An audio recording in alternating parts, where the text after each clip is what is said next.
東京ディズニーリゾートにオープンするファンタジースプリングスについての詳細が公開。ディズニーシーにプラスにまた変更が。ディズニーワールドであるキャラクターのグリーティングがクローズ。今週の最新ディズニーニュース、それでは行きましょう。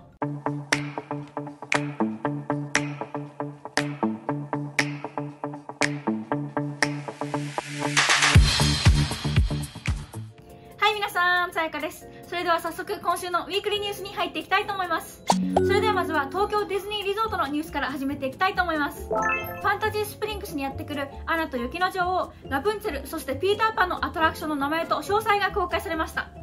ファンタジースプリングスは2024年に東京ディズニーシーにオープンする新しいランドです。今のところディズニーシーには7つのテーマポートがありますが、ファンタジースプリングスはディズニーシーの8個目のテーマポートになります。そしてこの新しいテーマポートにはラプンツェルの森、ピーターパンのネバーランド、そしてフローズンキングダムの3つのエリアが特集されます。この3つのエリアには合計で4つのアトラクションと様々なダイニング施設、そしてギフトショップが建設されるので、今からそれぞれのランドの詳細を見ていきたいと思います。それではまずラプンツェルの森から。このエリアにはコンセプトアートからも見えるように髪の長いプリンセスラプンツェルが子供の頃から住んでいたアイコニックなタワーが作られます。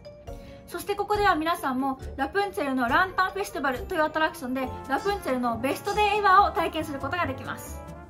このアトラクションは映画でラプンツェルがボートに乗って毎年恒例のランタンフェスティバルに向かう途中でフリーライダーに恋に落ちるシーンからインスピレーションを受けています。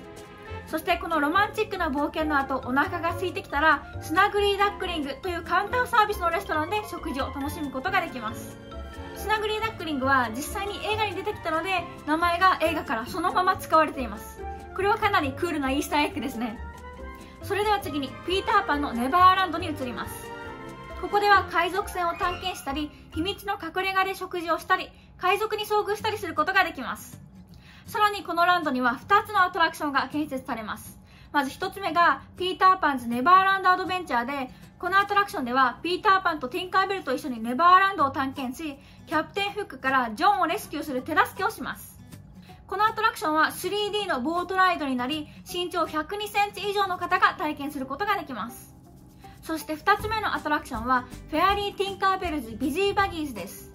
ピーターパンのネバーランドにはティンカーベルが暮らす妖精の谷ピクシーホローがあり、このアトラクションではゲストはティンカーベルが春夏秋冬4つの季節に分かれたピクシーホローの様々な場所に荷物を届ける手助けをします。そしてピーターパンのネバーランドにできるダイニング施設はルックアウトクックアウトです。ここはロストキッズが船の瓦礫から作ったカウンターサービスのレストランで、ここはロストキッズの隠れ家でもあります。またルックアウトクックアウトでは美味しい食べ物が食べられるだけでなく、ピーターパンズネバーランドの美しい景色を見渡すこともできます。そして3つ目のエリアフローズンキングダムはクイーンエルサが雪や氷を操る魔法の力を受け入れ、ディズニー映画アナと雪の女王が幕を閉じた後の幸せな世界です。このエリアにできるアトラクションはアナとエルサのフローズンジャーニーで、ゲストはボートに乗って真実の愛が凍った心を溶かす2人の姉妹の物語を映画の名曲とともに楽しむことができます。これはウォルト・ディズニーワールドのエプコットにあるフローズンエバーアフターというアトラクションみたいな感じになるのかなとは予想されますが、具体的にどんな感じになるのかは完成後のお楽しみですね。そしてフローズンキングダムには2つのダイニングロケーションがオープンします。1つ目はアレンデールロイヤルバンケットで、ここはアレンデール城の中にあるカウンターサービスのレストランになります。ここでは屋内のダイニングエリアだけでなく、遠くにフィヨルドの崖や山が見える屋根付きの屋外ダイニングエリアで食事を楽しむこともできます。そして2つ目のダイニングロケーションはオーケンの OK フードです。ここは映画に登場するサウナ付きの山小屋の主人オーケンが経営するカウンターサービスのスナックスタンドです。オーケンズ OK フードはレストランというよりはもうちょっとキオスクみたいな感じになると予想されます。それでは次にファンタジースプリングスにできる新しいホテル、東京ディズニーシーファンタジースプリングスホテルについてです。このホテルにはグランドシャドウと呼ばれる東京ディズニーリゾートで最上級の宿泊体験ができる客室と、ファンタジーシャドウと呼ばれるファンタジースプリングスの動植物や魔法の湖がモチーフの装飾で飾られた客室があります。ホテル内にはパークに面した3つのダイニング施設があります。ファンタジースプリングスレストランはビュッフェスタイルのレストランで、ここでは映画白雪姫や塔の上のラプンツェル、眠れる森の美女をモチーフにした絵画が飾られます。ラ・リベルールはグランドシャトーに宿泊するゲストのみが入れるレストランで、シェフこだわりのフランス料理だけでなく、ダイニングホールからのファンタジースプリングスの景色を楽しむこともできます。そしてもっとゆったりとした雰囲気を楽しみたいなら、開放感がある大きな窓が特徴的なロビーラウンジ、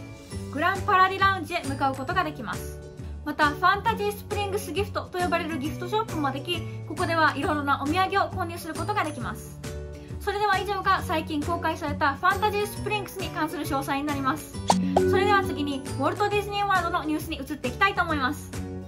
有料のデジタルサービスディズニージーニープラスはウォルト・ディズニー・ワールドとディズニーランド・リゾートに導入されてから何回も変更やアップデートを重ねてきました。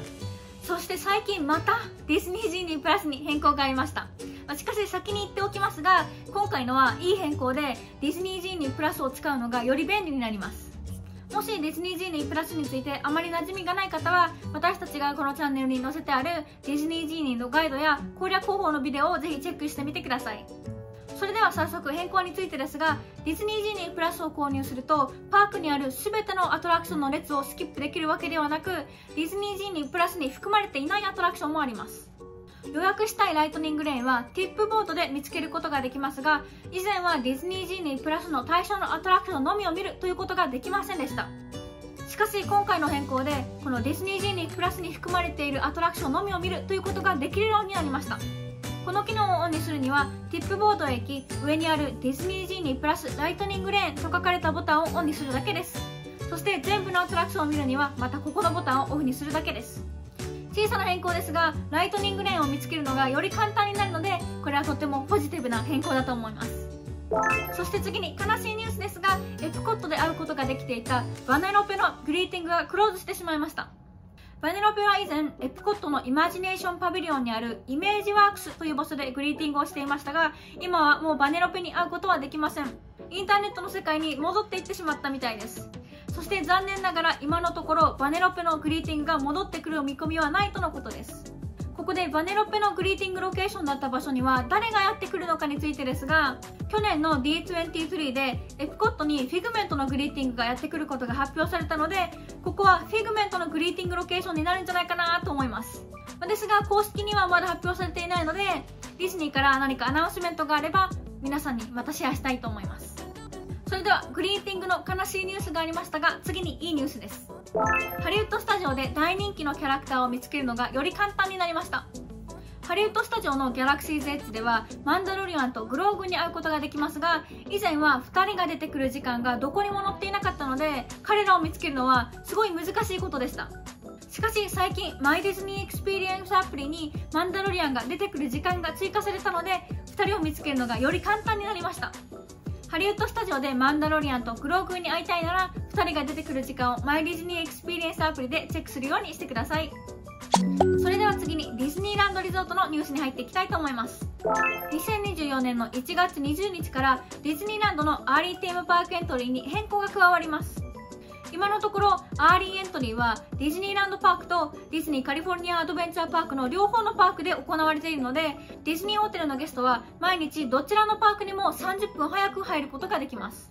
しかし1月20日からアーリーテーマパークエントリーはどちらか1つのパークでのみ行われることになります。